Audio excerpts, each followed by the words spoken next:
Could also maybe chant the Buddha's words on loving kindness, which is page 36.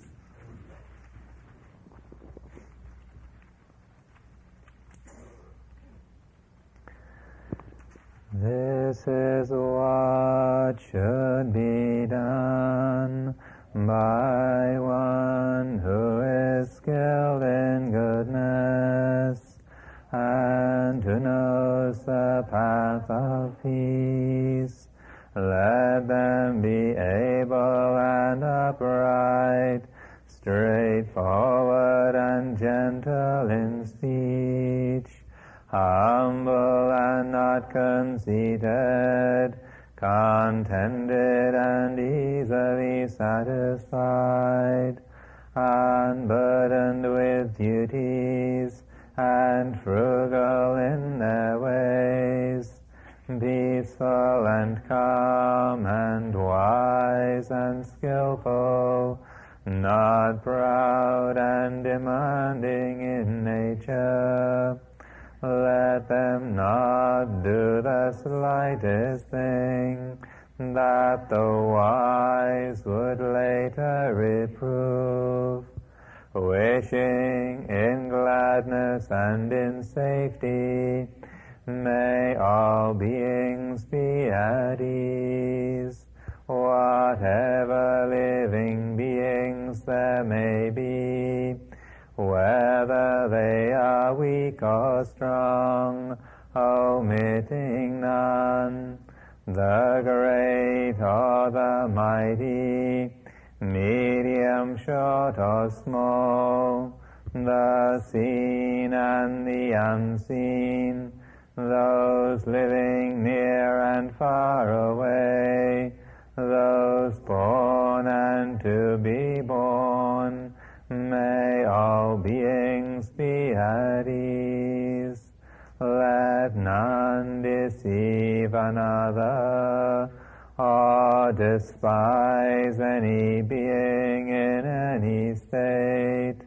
Let none through anger or ill will wish harm upon another, even as a mother protects with her life her child, her only child, so with a boundless heart should one cherish all living beings, radiating kindness over the entire world, spreading upwards to the skies and downwards to the depths, outwards and unbounded, freed from hatred and ill will, whether standing or walking, seated or lying down, free from drowsiness. One should sustain this recollection. This is said to be the sublime abiding. By not holding to fixed views, the pure-hearted one, having clarity of vision, being freed from all sense desires, is not born again into this world.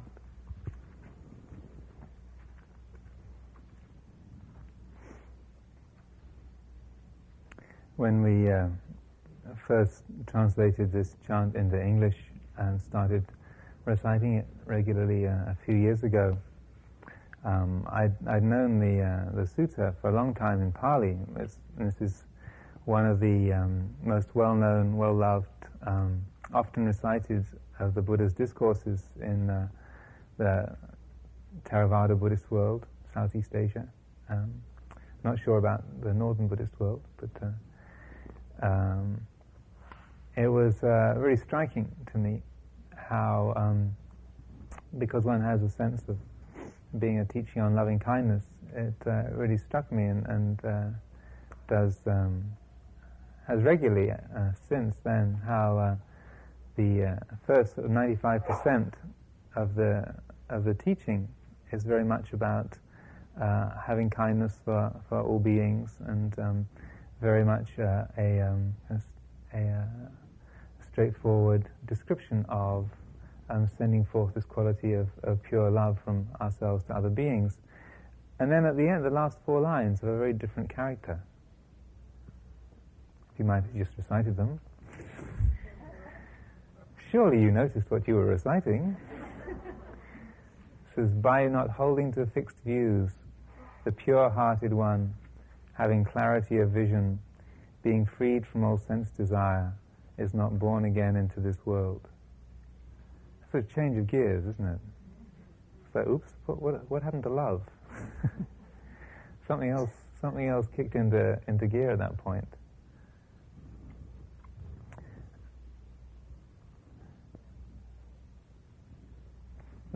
Just the words "not being born again into this world." So, in a way, you have this whole beautiful flow of ideas and the Buddha's wonderfully inspiring sentiment that he encourages for us all. And then, it's sort of flowing along, getting more and more kind of exalted and bright, and suddenly there you are. The punchline of the whole thing, does not get born again into this world. And it's like, oh. So, because in the West, the idea of not being born again has not really kind of taken root I would venture to suggest, has not really taken root as a cultural ideal. Comfortable retirement plans are really big. Really good medical insurance, etc., etc. But particularly in the Western Buddhist world, we don't really think in terms of birth and death. Some of us have a sort of vague idea of, that after death something might happen, but I'm not sure what, and I don't really think about it. And my main concern is getting on with my practice, which is fine, which is all well and good.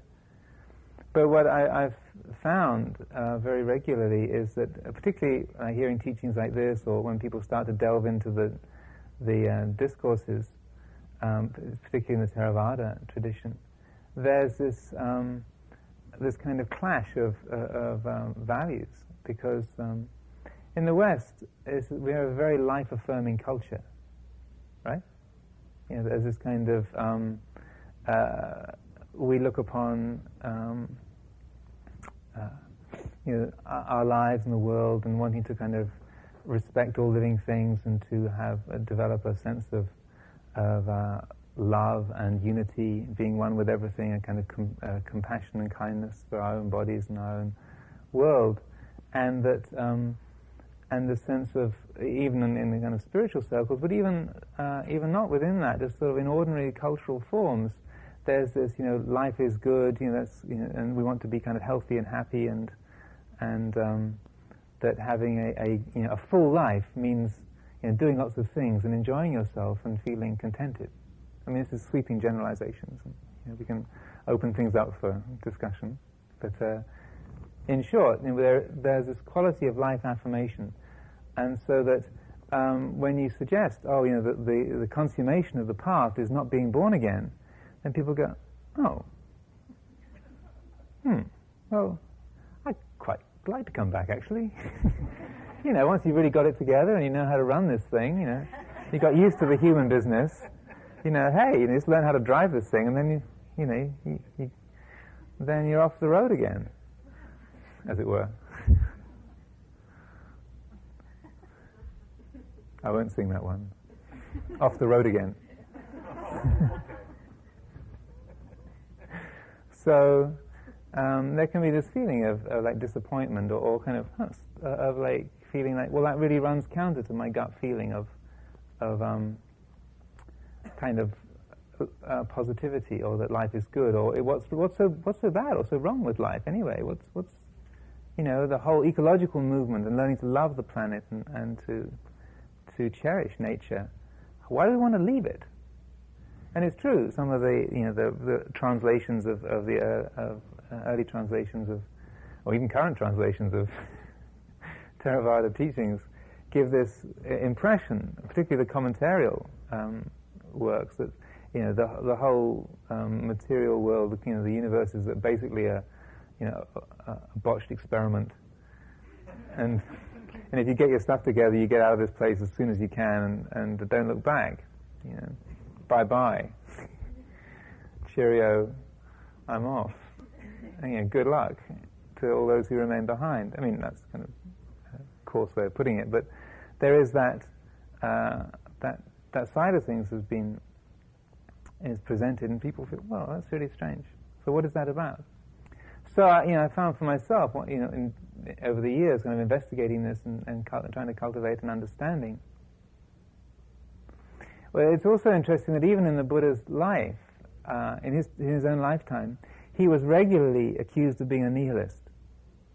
So that it's not just today that people pick up Theravada teachings and they love the meditation and they love many of the principles, but there's this kind of negative tinge that people pick up. It's like, I'm not too sure about that. I mean, was this guy secretly just a sourpuss that just kind of really wanted to get out of the whole thing and didn't want to bother? What is that? This kind of harshness that we can pick up. But this has been going on for 2,500 years, and that people accuse the Buddha of being a nihilist, of having a negative view of life and the world and of the person, and that he over and over again had to counter that or meet that criticism and say over and over again, you are misunderstanding my teaching. So those who say that I teach the annihilation of an existent being, they misrepresent me, they misunderstand me, they do not teach what I teach. They do not say what I teach. The analogy of the snake and the rope, Rinpoche has used numerous times in different ways over the last week or so. And so one of the most striking metaphors of the Buddha that I remember reading years ago was, he said, if you're walking along through the grass and you see a round shape on the pathway in front of you, suddenly you're alert and you stop, you freeze in your tracks. And then, because you think it's a snake, so of course you're afraid. So then you stop. And then you look closely and you realize, oh, it's not a snake, it's a rope. It's just a coil of rope in the grass. So then you feel relieved and you feel okay. So then he asked the question, what happened to the snake when the coil of rope was recognized? Well, nothing, because there never was one. So he said, well, similarly, when people ask, what happens to the self? What happens to the self when the body dies? And he said the whole thing is based upon that whole conception is based upon a misapprehension. The way we conceive what we are is a fundamental misapprehension. There's a character that you come across many times in the teachings called Vacchagotta, who starts out as like a wanderer, who's obviously an interested seeker. He's not a disciple of the Buddha, but he's one of these sort of wandering yogis that shows up at a lot of the Buddha's teachings, and he comes and asks the Buddha questions at different times. And on one occasion, he comes to the Buddha and says, what happens to an enlightened being after the body dies? The Buddha doesn't answer. First of all, he said, well, do they reappear?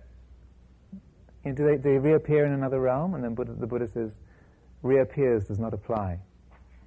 He said, well, do they not reappear somewhere? He says, does not reappear, does not apply. Okay. So, do they both reappear and not reappear? It's Indian philosophy. It's called a quadrilemma. So the Buddha says, both reappears and does not reappear, does not apply. Okay. So do they neither reappear nor not reappear? And the Buddha says, neither reappears nor not reappears, does not apply. And so then Vacchagotta says, I'm confused, Venerable Sir. I'm really confused. How can this be? Because, at least one of these four must somehow be applicable to what's the truth. And the Buddha says, not so, Vaccha. said, let me give you an example. He said, okay, say we had a little fire burning here, made out of grass and sticks. And so we have this little fire going, and I say to you, is there a fire here? And you say, yes. What would you say? I say, yes, there's a fire here. Okay. So if we put the fire out, then I ask you the question, where did the fire go? North, south, east, or west? What would you reply? He said, well, the question doesn't apply because it didn't go anywhere, it just went out. And the Buddha said, exactly so, Vajja. The way you phrase the question presumes a reality that does not exist.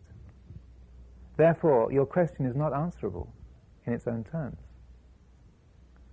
And then, of course, he says, appears does not apply, does not appear does not apply. You know, they repeat everything endlessly in Theravada scriptures.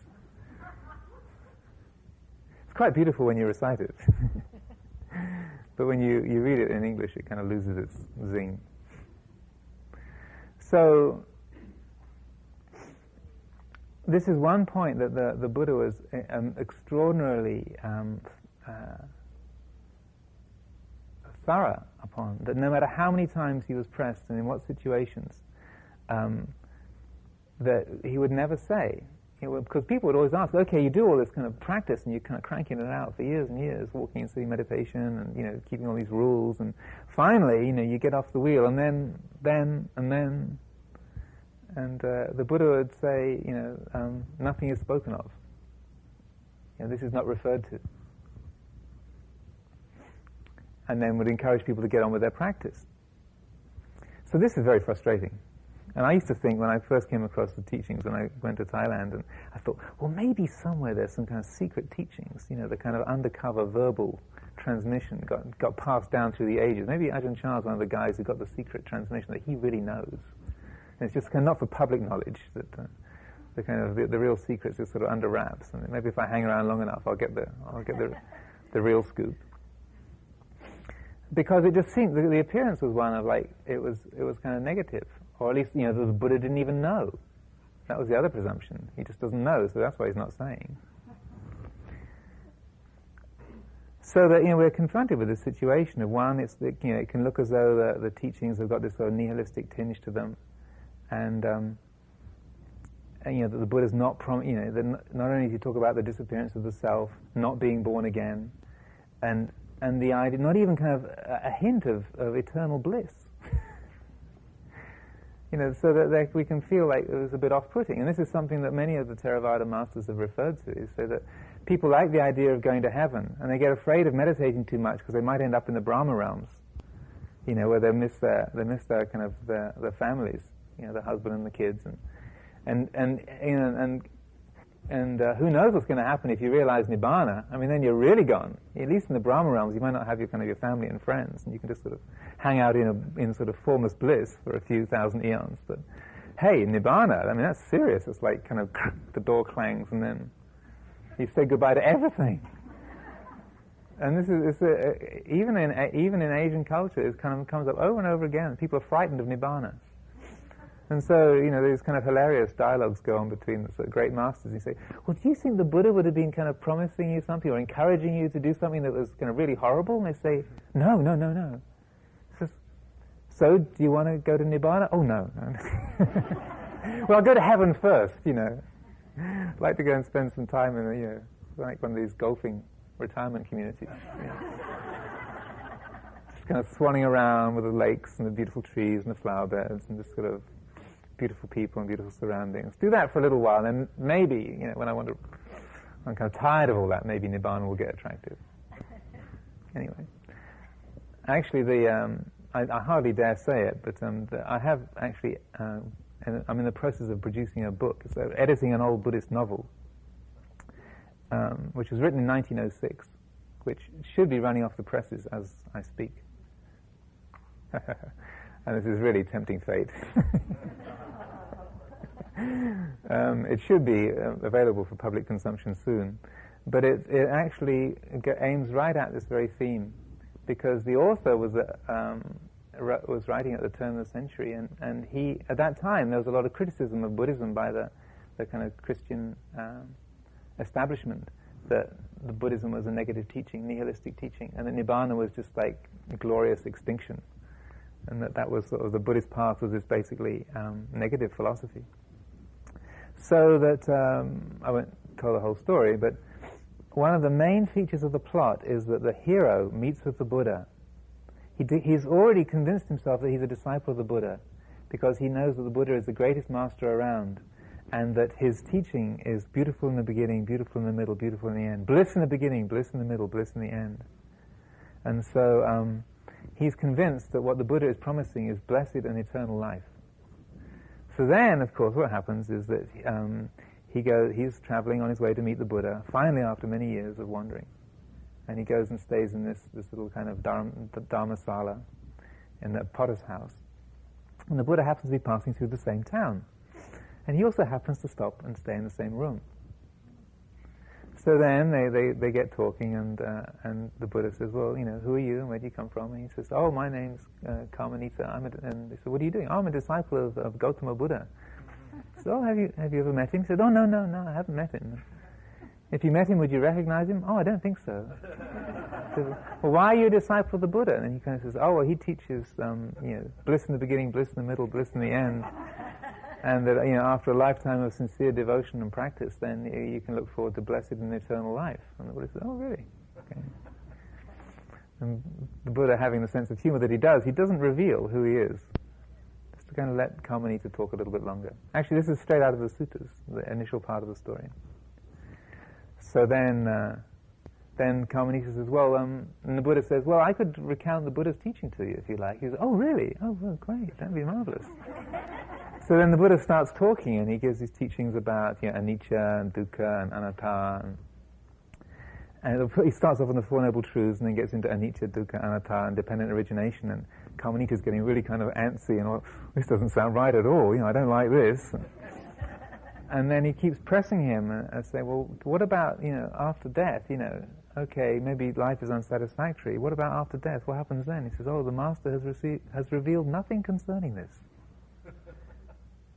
Well, that's impossible. And he must have said something. I mean, surely, how could you keep going if you didn't have a life of eternal bliss to look forward to? I mean, he said, well, if you held up a goal for which you borrowed all the coloring from this present life, this is the phrase he uses. You borrowed all the coloring from this present life, then, perhaps you'll be misrepresenting what the nature of the goal was. So anyway, to cut a long story short, Karmanita kind of takes offense at what the Buddha says. It's like, I can't believe this is true, I can't believe it's true. And it's not until way down through the book that finally he gets who he was sharing the room with. It's a long story. But the thrust of it is that he has the same experience. He meets this kind of negative expression. And at first, it really perplexed me for years and years. Well, why didn't the Buddha just say something? I mean, every religious tradition has some kind of way of expressing what the goal of the path is. And all you get is just like, don't get reborn again. So then, it's kind of understanding what we mean by being reborn. You have to kind of take it back a step a bit.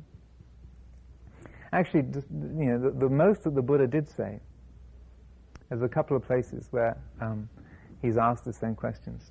And he says, the nature of an enlightened being after death, he said, such a one, at the breaking up of the body after death, passes out of the range of knowledge of gods and humans. That gives you a little snippet. And then another point where a young man called Upasiva asks him, and he says, one who has reached the end,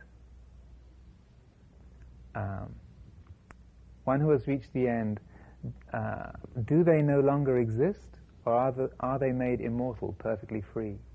One who has reached full enlightenment. The breaking up of the body after death, do they no longer exist, or are they made immortal, perfectly free? And the Buddha says, one who has reached the end has no criterion by which they can be measured. That which could be spoken of is no more. You cannot say they do not exist. But when all modes of being, all phenomena have been removed, all ways of speaking have gone too. So this is the kind of Rigpa zone. where words run out, right? This is what we're talking about, the kind of parinibbāna department, where the language runs out, words run out, because all language is based upon dualistic conception. So what the Buddha is really being resolute in is saying, no, this is where language runs out. Beyond here, the buses don't run. This is the end. This is the borderland. So that language can apply up to this point, but beyond it, no more. And so, as I began to contemplate this over the years, it began to make more and more sense. And I developed. Now I have a profound respect for the Buddha for saying absolutely nothing. And I think it's actually more true to reality that he was that resolute and just said, no, nothing can be said. Any image, any form, any description has to be wide of the mark. It cannot represent the reality.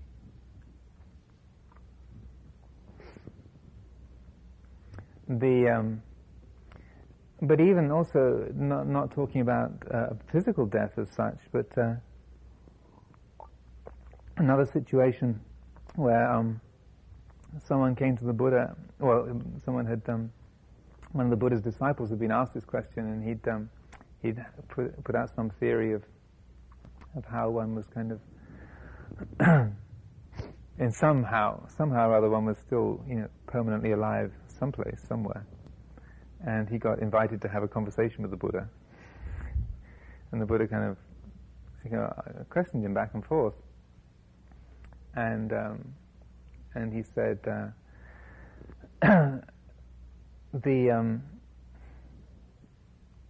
so well, here and now, sitting with the Tathagata in front of you, can you truly say that the Tathagata is the five khandas?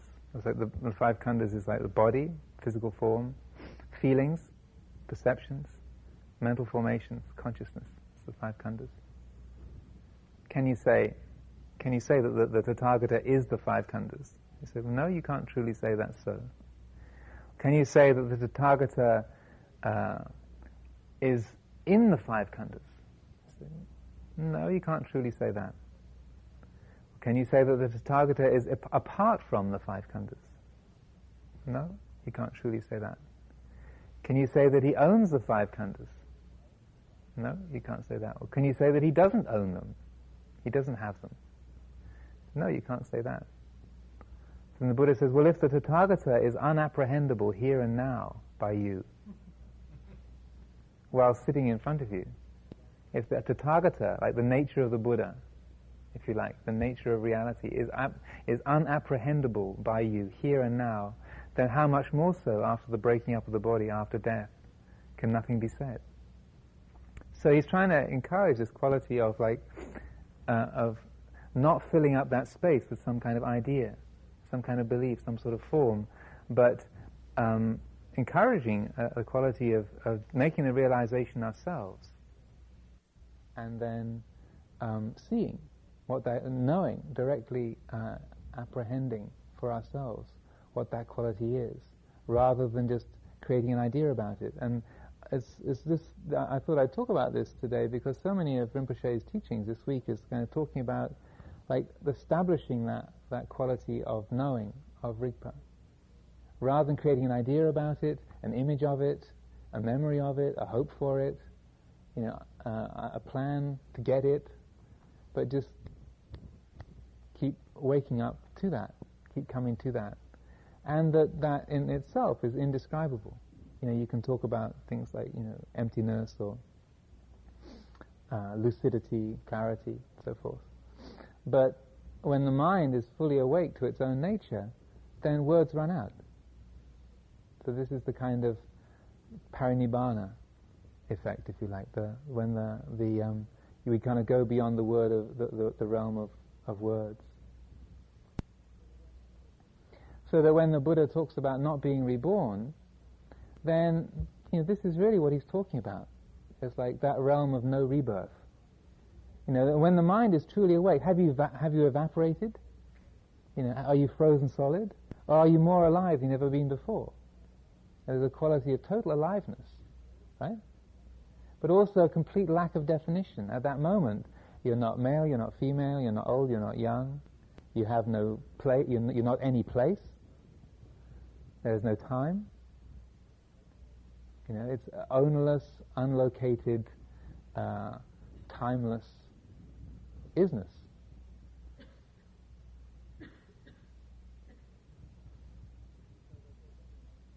So that does that, and when we experience that, does that feel good? To me, it feels really good.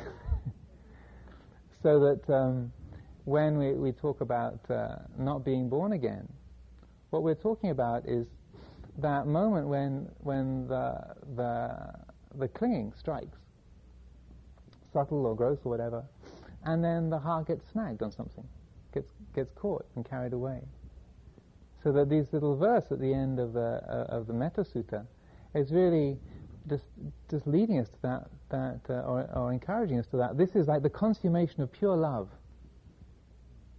Is rigpa, is not being born, not getting identified with, not opinionating about any aspect of the internal, external, psychological or material world, our body, the world around us, thoughts, feelings, emotions, Buddha fields, whatever.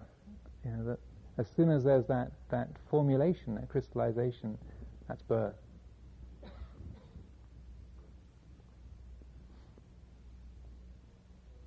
There's also another phrase that is used that I really like, that Ajahn Buddhadasa was quite fond of, which is, and also Ajahn Chah, was when the mind abides in emptiness, abides, assume abiding means abiding / non-abiding.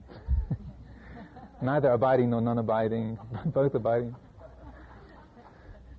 When there is emptiness, shall we say, then the king of death cannot find you. One who abides in emptiness, the king of death cannot find them. So maybe the king of death sounds a little bit sort of over dramatic. Like maybe the karma police cannot find you. One who abides in emptiness cannot be found by the karma police. So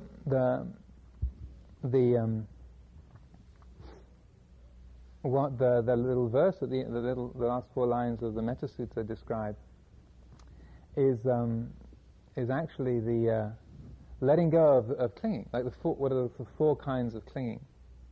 See, we got lists. He's got lists. We've got lists. Everyone, Buddhists have lists. I think the Buddha had quite a few planets in Virgo, actually. Great list maker. So there's 4 kinds of clinging. So you can write these down if you like. They're quite useful to know. So there's kāmupadāna, K-A-M, kāmupadāna, clinging to sense desire, sense pleasure. Dit upadāna, ditti is views and opinions. So the clinging to views and opinions. Silapat upadāna. Silapata means activities of virtue. So it means like religious conventions, meditation techniques, gurus, religions, overtly also just generally conventions, anything like an ethic of any kind, but specifically religious forms. Silapat upadāna. And the last one is attavad upadāna. Attavada means the way of the self. So clinging to the ideas of self. Kāmupadāna, Dittupadāna, Silapat upadāna, and Attavad upadāna. So these, we've talked a lot about these different kinds of clinging. You can chunk it in all sorts of different ways, but these are the last verse. By not holding to fixed views. That's the Ditti one. That's the Dittupadāna. The pure-hearted one is to do with clinging to sila, clinging to ethics, clinging to virtues and rules, forms. Also, Rinpoche's little sort of thesis on the intricacies of Tibetan philosophical arguments and camps within the Tibetan Buddhist world.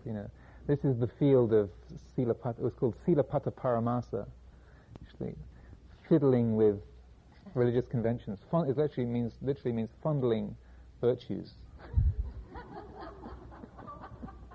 clinging to religious forms and ideas and principles, It's like, have you ever had that experience of seeing two philosophers or theologians?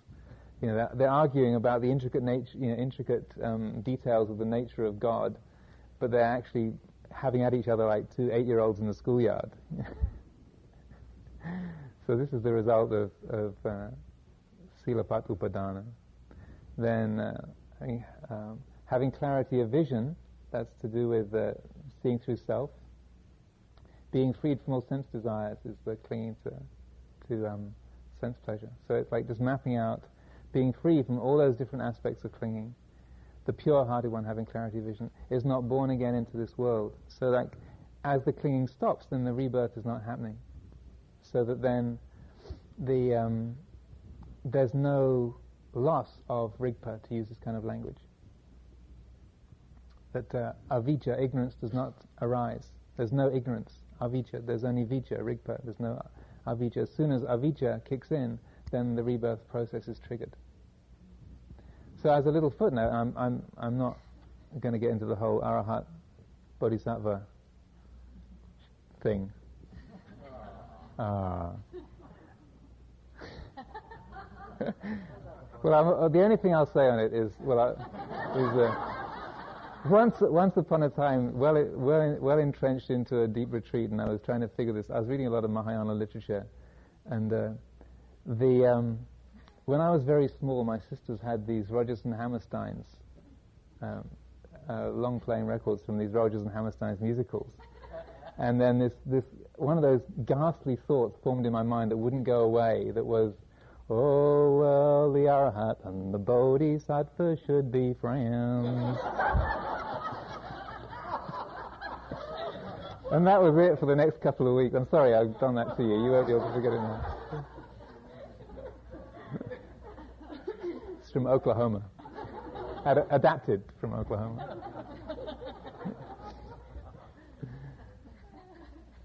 But just very, very briefly, and I'd be interested to hear what Rinpoche says on this, but it's rather like, a bodhisattva has that acuity of wisdom and non-attachment that if they want to pick up a body, they pick up a body. They do a life, they put the body down again. No problem. Like, pick up an object, this is empty of self-existence, put it back down again. Pick it up, put it down. Pick up, a bodhisattva just has that kind of clarity. They can pick up a life, do the human thing, operate for a few decades, put it down again. Nothing happened. Okay, we can get to that later if you like. So, the Buddha's teachings on dependent origination really are, which I presume that most of you have had some contact with, is this is his way of mapping. It was basically his insight at the time of his enlightenment was formulated in terms of this process called dependent origination. And it's described like for the first 3 weeks immediately after the enlightenment. For the first week he just sat still under the Bodhi tree, and for the first week he just mapped the origin of dukkha, how suffering arose from the beginning of how when there's marigpa, when there's avijja, then from that comes mental formations, sankhara, separateness, sankhara conditions consciousness. I'll just kind of zip through this, I won't do it. Sankhara conditions consciousness, conscious conditions nama rupa, body and mind, name and form. Nama rupa conditions the 6 senses. When there's a body and mind, then the 6 senses are there. Because there's the 6 senses, then there's sense contact, hearing, feeling, smelling, tasting, touching. Because of the sense contact, then feeling arises, pleasant feeling, painful feeling, neutral feeling. Then when a feeling kicks in, because there's enough ignorance going, then the feeling conditions craving, like, ooh, that's nice, I want some more of that, that looks good, or, ooh, don't like that, how dare he. So feeling of discomfort conditions aversion, and then craving, tanha, conditions clinging. upadana, clinging conditions becoming. It's like, there's been there's a sense of experience. It's like, oh, what's this? You cling to it. You think, oh, this is really nice. I wonder who this belongs to. Can I keep this? There's an attraction towards it, and it's like an absorption into that. Oh, that's really nice. Oh, great. Must get some more of that. What if they got any up in the fridge? Maybe I should go and help myself to. This is becoming. Okay? Contact, feeling, craving, tanha, clinging, like there's that kind of pull towards it. Becoming leads to birth. Once there's birth, no turning back, right? The baby doesn't go back inside again, right? And becoming is almost too late.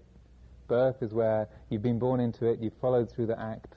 It's bound to produce its results. So once there's birth, then there's the whole lifespan, and amongst that lifespan there's going to be sorrow, lamentation, pain, grief, despair, aging, sickness, death, dukkha, in short. I mean, there's going to be some good bits too, going back to the sourpuss theme, but basically, what the Buddha is saying is that the cause of once there's birth, once we've grabbed hold of a condition, once we've followed something, we've given our heart to it, then along with that kind of gratification, and it's actually the sort of the becoming moment is the time of the maximum gratification. Becoming is the time when we get what we want. The entire consumer culture runs on the hit of bhava, of becoming. It's like that, yes, moment. Got it. I like it. This is mine. That's what, everything is geared to that thrill, that charge. But once that's kicked in, then there's the charge on your credit. Oops. How did that number get so big? What happened? Who's been playing with this? Who took my plastic? So then, that's how the whole process. So the Buddha spent a whole week watching how that worked, and then the second week watching because if there's no ignorance, if the mind stays in vicca, in knowing, in rigpa, then there's no ignorance. Because of no ignorance, there's no sankhara, and there's sankhara, no nama-rupa, and so forth, and so on and so forth. That the process doesn't kick in, and he spent the whole week just going back and forth, contemplating how when there's no ignorance, then none of that whole trouble arises. None of the alienation, the separation, the confusion of being pulled by thoughts or feelings or sense objects. And then the third week it was he did both forward and backwards order. So he spent 3 weeks doing nothing except just sitting, reflecting on this process. So this is the core of the Four Noble Truths. The heart essence of the Four Noble Truths is describing this process, how dukkha arises, how it ceases, and what we need to do in order to make it cease. So this is like, in terms of the Buddha Dhamma, this is the kind of seed, the kind of heart seed, the epicenter of it. So in practical terms, what this is saying to us, say for example, in a way, rigpa's not a problem, but it's losing it that's a problem, right? The ultimate reality is not a problem; it sustains itself. It's the fact that we lose it, and that's the problem. That's why the Buddha's first teaching, actually after his enlightenment, was to a wanderer on the road, a guy who he met, who saw him walking along. The Buddha was like about 6'6", incredibly handsome, built like a quarterback, and he's like a warrior noble prince. And he's obviously like blazing with his recently illumination, very bright, and obviously an extremely striking figure. He's walking along the road, and this other wanderer called Upaka stops him and says, "Excuse me, you're extremely radiant and bright. Your face is so clear, and surely you must have had some amazing realization. Who's your teacher? What kind of practice do you do? How have you got to this? Who are you? And who's your teacher?" And he said, "I have no teacher. I am fully self-enlightened. In fact, I am the only enlightened being in all the world. There is none who I can look to as my teacher or my elder. I alone am all awakened in the entire world. And so, oh, very good for you, friend. Right. You meet these guys quite regularly. Still blazing. Telegraph Avenue, and there's a few in Marin, the kind of the slightly upmarket ones. But Upaka says, "Well, good for you, friend." And as the story says, and then he left by another path, shaking his head. So then the Buddha was pretty quick to learn. He said, "Okay, proclamation doesn't work. You come up to someone and say, 'Hey, you look pretty happy. Well, how are you? How did you get to be this way?' And you say, 'Well, I'm the ultimate reality.'"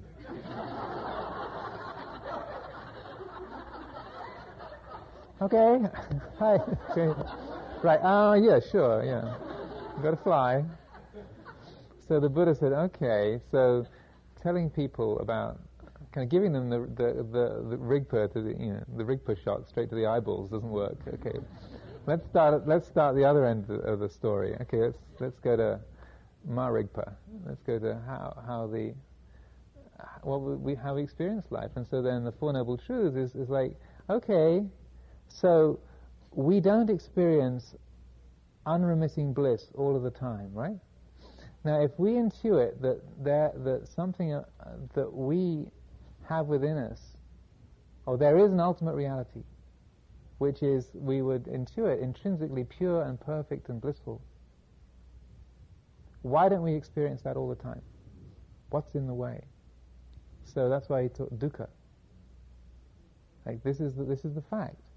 If we intuit the kind of perfection and purity of our own nature, if you like, how come it's not on the screen the whole time? There's dukkha. So then, there's dukkha, and there's the cause, which is self-centered clinging, craving. There's the possibility, there's the prognosis, it's endable, it doesn't have to be that way. And then the prescription, the Eightfold Path. It's a medical diagnosis. Seriously, it's like an Ayurvedic diagnosis. So the ailment is dukkha. The cause is clinging, self-centered craving. The prognosis is fixable. Dukkha nirodha is possible. The ending of dukkha is possible. The medicine is the sila samadhi panya, the Eightfold Path. So in simple terms, and also, people are starting to think about, life after the retreat and how practical these teachings are, just to see how, over and over again, this cycle of dependent origination is enacted in our being, moment by moment, hour after hour, day after day, damn it. What happens is that we get caught in things that we love, things that we hate, things that we opinionate about, feelings of self, feelings of other, feelings of like, feelings of dislike, feelings of hope, feelings of fear, etc., etc. So, and in this cycle, there's several different places where we can catch it. One is when you're lying splattered on the freeway. It's like, how did I get here? I've got myself into this mess. I just had a big fight. I did it again. And it's just, you're experiencing the kind of the mess of dukkha. You just kind of, the worst has happened. Something very painful. You had an argument with someone. You took something that wasn't yours. You were selfish or greedy, whatever. Or someone has hurt you and you're kind of bemoaning and complaining. Dukkha. So that one of the most beautiful teachings that I've heard of the Buddha is that the experience of suffering can go in two directions. One, it can compound your misery, or the second is it can ripen in search. There's two things that we can do with that misery. When everything's gone wrong, we have a choice. Do we just wallow, or do we say, okay, why is it like this? What am I doing to make this a problem? The search kicks in.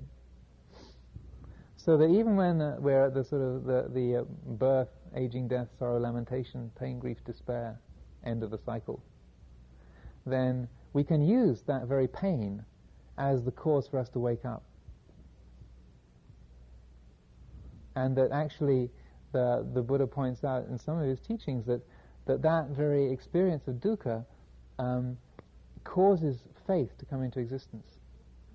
That very pain, it's like, because what it's doing is saying, this really hurts, but something in me knows that this is not the ultimate reality, that this pain is not the ultimate reality, and that I can do something about this. It's up to me. And so that the faith that something is doable with it arises, and that faith kind of launches one onto the path of transcendence. I mean, also, dependent origination, you could do a month-long workshop on and never exhaust it. So I'll just give you a couple of key points. Another place where it's most commonly spoken about breaking it is at the link between feeling and craving, between Vedana and tanha. Tanha literally means thirst. Often it's translated as desire, but you can have wholesome desires as well as unwholesome ones. So craving, I think, is a much better word because it's got an intrinsically agitated, frantic, me element to it, right? So, but feeling is the world of innocence. We can have intensely blissful, exciting, pleasant feeling. We can have extremely painful feeling. We can have kind of fuzzy, neutral feelings, through the body or the mind. But feeling on its own is entirely innocent. Feeling of pleasure, feeling of pain, the feeling of beauty, looking at a tree or a beautiful person or a beautiful building. That feeling on its own is utterly innocent. There's no intrinsic negative quality to it at all. And as Rinpoche was talking about this morning, if there's a sufficient awareness, then that can be, all mental and sense phenomena can be known as appearance, without clinging. As soon as there's ignorance, as long as there's ignorance in the picture, marigpa, as long as we don't see clearly, then instantly there's feeling, then it goes straight into craving. Like if it's beautiful, I want it. If it's ugly, get it out of here, it stinks. If it's somewhere in between, we'll generally create an opinion about it.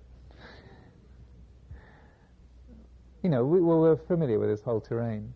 So that is a point where in the meditation you can clearly cut the cycle, where we can avoid getting reborn, where we stay with the quality of unity. Like, yes, there's feeling and sight and sound and smell and taste and touch, and we can even recognize the emotions that go along with that. But in their own way, it's just the world of feeling. And often I encourage, and the question that Zoe was asking this morning about clinging, to get to know that feeling of clinging. Actually do clinging exercises. Do craving exercises. And deliberately crave or cling so that you actually get to know that feeling so clearly that as soon as it kicks in, even in the most subtle ways, you know it. So like just even physical clinging, just like picking up an object and just feeling yourself cling, like this is clinging. So there's clinging, but there's you're holding it with awareness and then stopping the clinging. You didn't throw it away, you didn't break it, you just just loosen the clinging. So just doing those little kind of exercises so that you know as soon as a feeling turns into I want it, I gotta, they shouldn't, more, less, let me out of here, how dare they, ouch. The tiniest twitches, we recognize that. And even in the subtlest areas, I think, and one of the wonderful things about the Dzogchen teachings is kind of this very, very fine anatomy of the subtle areas and types of clinging that are described. It's very useful to have it sort of mapped so finely, like the kind of fine details of the tissues that are building us. But just getting to know that feeling of craving and recognizing that as soon as we let go of it, then there's no problem. Everything is absolutely fine, just as it is. So that the cycle of rebirth is broken right there. A story that Ajahn Amaro, I think, was telling when he was teaching a retreat here in April, which I've heard him mention a few times, was which stuck vividly in my memory, was years and years ago when he was a young monk at Ajahn Chah's monastery. I should maybe preface this that we were a really kind of super strict monastic order, so life is pretty barren. Particularly at Ajahn Chah's monastery, there's this kind of desolate aura as a Wat Pah Pong. Wouldn't you say, Jack? Ascetic. Yes. There was not a lot of thrills going on there. Everything was very plain. He had one meal a day, and Ajahn Chah prided himself on the fact that Wat Pah Pong had the worst food in the world. And if the cook started to make it nicer, he would go and scold them. So he was really, Wat Pah Pong is the worst food in the world. If you can eat this, you can eat anything. It's preparing you for life, right? So life was pretty barren, and maybe you got a cup of tea, once or twice a week, and that might even just be sort of hot fruit juice, not even any. Yeah, it's pretty weird. And even they'd have this stuff called borapet, which is really bitter. One time they have an all-night vigil every week, and they brought out these big steaming kettles, and lots of them. And Ajahn Chah said to Ajahn Sumedho, who had a big cup, said, "Would you like some, Sumedho?" And he said, "Oh yeah." He would, fill her up. It's kind of his life in the U.S. Navy sort of came back to him. So yeah, sure, fill her up. So they poured this great big beaker full of tea into his cup, and it's I don't know what to describe it. Borapet is it's this kind of really bitter vine. It's like a really kind of bitter vine. It's just like I don't know how you describe it. It's like if you strip the bark off an elder tree or something, and you taste the sap. It's like really astringent, foul. It's very good for you, but it tastes ghastly. So then, of course, he took one sip and wah! But of course, it's like he had the whole thing in front of him. It's like Ajahn Chah says, "Drink up." Anyway, so there wasn't much kind of entertainment going on or much kind of food for the senses. And then one day, because he was a Westerner, he was the only Western monk in the whole province, and he was a kind of feature. And it's not Ajahn Chah wouldn't just sort of trot him out like a monkey or a puppet, but people did want to know if it was true about this giant white monk.